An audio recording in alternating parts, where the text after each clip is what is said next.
Merhaba arkadaşlar. Bugün Can Yaman'ın biyografisinin en şaşırtıcı bölümlerinden birine odaklanıyoruz. Oyuncu olmadan önce tamamen farklı bir mesleğe sahiptir.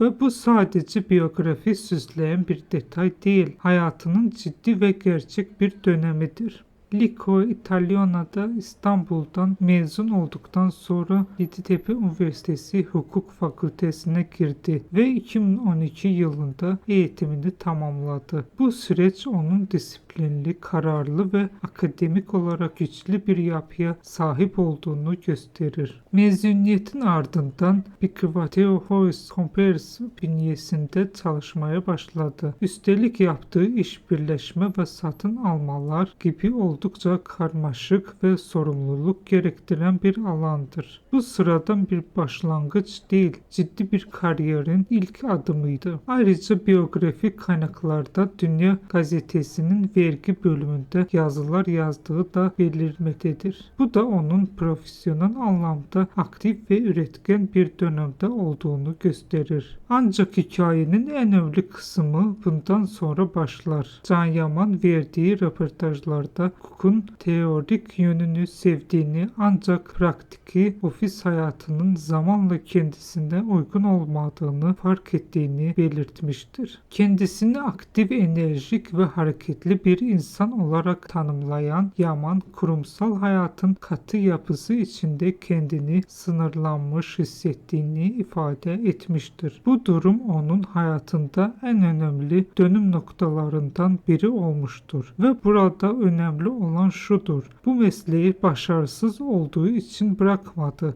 Aksine başarılı olabilecekken kendi doğasına uygun olmadığı için ayrılmayı seçti. İşte bu nedenle onun hikayesi birçok insanı etkiliyor. Bu başarısızlıktan kaçış değil, bilinçli bir yön değişikliğidir. İnsan bazen en doğru görünen yoldan bile ayrılmak zorunda kalabilir. Sonuç olarak Can Yaman'ın hikayesi bize şunu gösteriyor: prestijli ve güvenli bir yolda ilerliyor olmanız, o yolda kalmak zorunda olduğunuz anlamına gelmez. Gerçek hayatta bazen de tam o yolu bırakmaya cesaret ettiğiniz anda başlar. İzlediğiniz için teşekkür ederim. Bir sonraki videoda görüşmek üzere. Hoşça kalın.